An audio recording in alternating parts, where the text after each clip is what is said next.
Kunchosa Elisa. Elia adafomereza kupundisa Elisa. Elia adafomereza kuenda ndi Elisa akudziwa kuti uyu adzakhala paline pa. Koma panalibe bodani. Amen. Amen. Nyamato ya matidalisa dali nyamato ukakamira. Adamuza kuti Jehova ndituma ku Beteli khala pano atitonse ku Beteli. Adamuza tatu wake kuti tati ndikukulondani osalifa ndinu wantali bwino. Kapena kuti mimba anu njaikulu. Koma ndimakulondani chifukwa pali inu pali Mulungu. Hallelujah. Muzene kuti neba udzikakamira anthu amene pa iwowo pali Mulungu.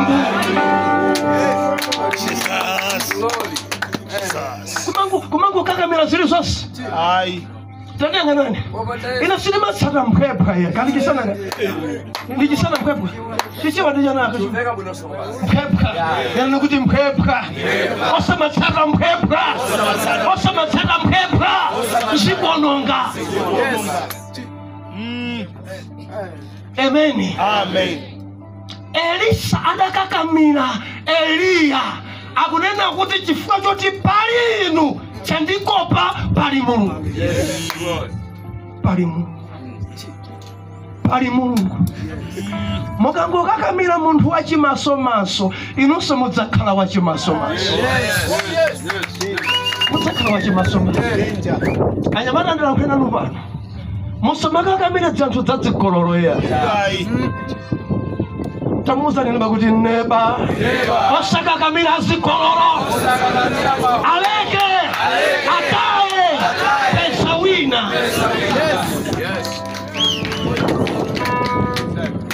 Chifukwa zilipo dzina dzatsogole koma dza masomo mwamwe asaone sketi ya masomo mwamwe zimenezo tazitayani azitayani Jesus. azitayani. Amen. Mukadzafunsira mtumiki wa Mulungu osambisira chinsinsi ya mulule chikhale pambala mbanda. Mpingo wodongeka kwambiri ni mahule.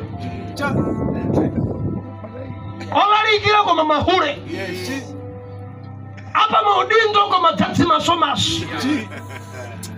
Apita kapange kuphala zimenezo osati mu mpingo uya. Ndino ndikuti ayi. Mu mpingo muno ayi. Mahule onse out.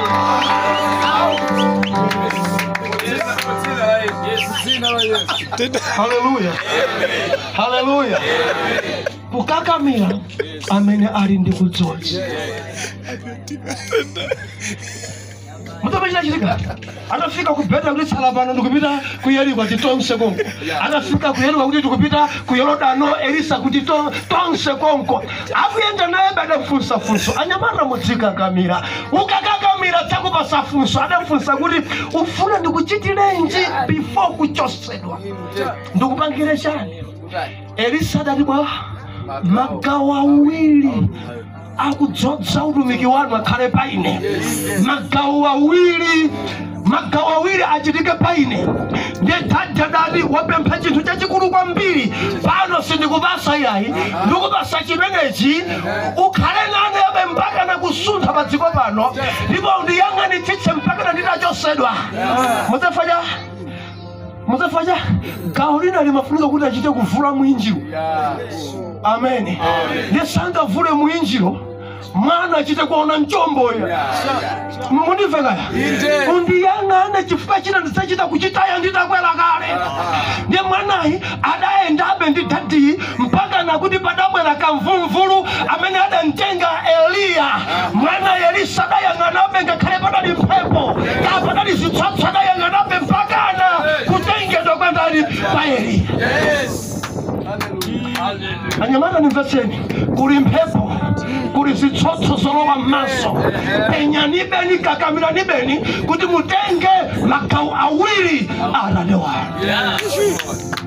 Aramwali pakutseka maso amafa chimodzimodzi ngati Gehazi. Amen. Mukafuna nyamarani muzakhale abusa buno mmawa. Mbusa wanu lero mumuyang'anitsitse. Mumuyang'anitsitse. Mumuyang'anitsitse. Kama atenda mutidwala muyang'anitsitseni. Kama kudusa nyengo zokwakhalezeka muyang'anitsitseni. Yenda naye ni beni ndi Elisa dachita zonse zambiri. Ndi Elisa mwana wakakamira amachita kuposa tate wake. Amen.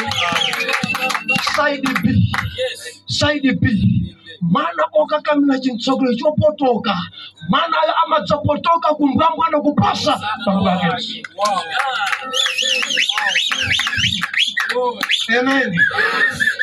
Simana chonde chimango chitiratumo sichikhaso ndi manyazi ya. Chibabambana bambwache. Mangofa basi chakona ndi wina, chikulanda babache. Amen.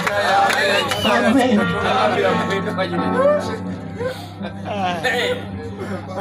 Tufuna mpingo amenewa atsogolera amene wawa asitakhala tsogolera mbiri zoyipa ya okazikika.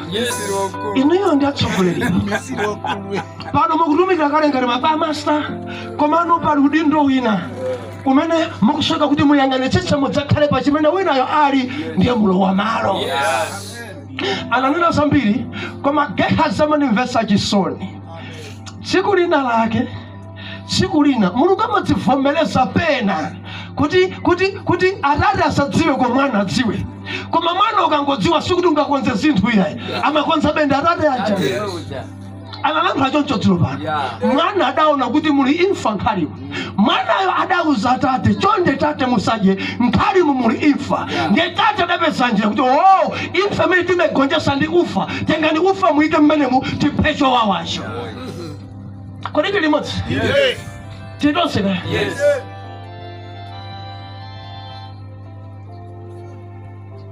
Gehazi haizambiri mwana kulira sajedwa. Atangona silikala bwera mai. Tata ife. Tata iwe uleja. Atizungulira. Tata iwe. Iwe ndiwe mwana det. Atate mtseguleni maso pa kuona silikala ya kumwamba mwana kulira konse kuteratu. Ama kutsegula maso ndi tata amene wankakamira. Ngati sukakamira ukhalabe wasaona. Mukudziwa pano alipo ena ngoona mangoona kuti iye ndi galimoto, iyi ndi nyumba zathala pompo. Kuzimu kwawo akungo kwawo. Pano pali wasaona ambiri pa. Tamangane nenzanu. Muzana kuti neba usakhale wasaona. Ukusoka udziona. Chifuka akungu amakhoza kulira ndi ntiti weniweniwo. Chifuka sakuona amangolira basi.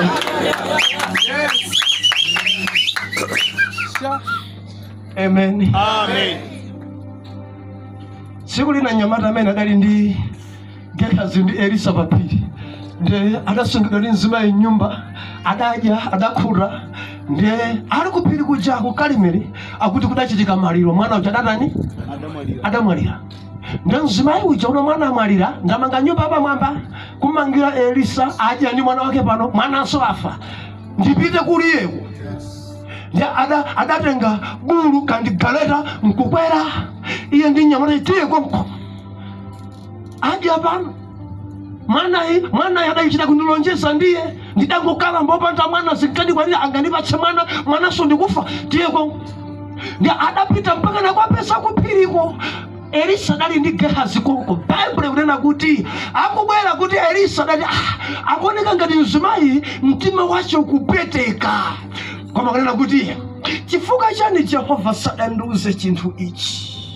Nthawi zina Mulungu amakhoza khala chete sikuti mwagwa tsogoleri yayi. Simudagwe Mulungu afuna choncho.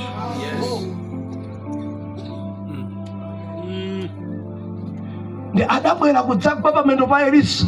Mwana wanga mai pamendo pa Elisa. Gehazi nyamata muzamela chita adabwera fule kummenya kumkanka sima chok. Ndi Elisa no usankanka mtima chokuwawa nsiye mene chilipo chachitika chachikulu. Ndiakunena mbuyanga ndidakupemphani mwana mbuyanga ndidapempha mwana ine mwana uchapita. Ndiye Elisa dati chabwino Gehazi tenga ndodo itamange ukatani ukaukise maliro koma nyamata koma munsevo damuza kuti wina kakuneneso sayangi akakupa samono sayange mpakana ukafike pali maliro. Nyamata takuirenga ndodo uyo apitayo halo tukupita kumaliro muza kuti neba kakamira ndikusunga chimene walangizidwa.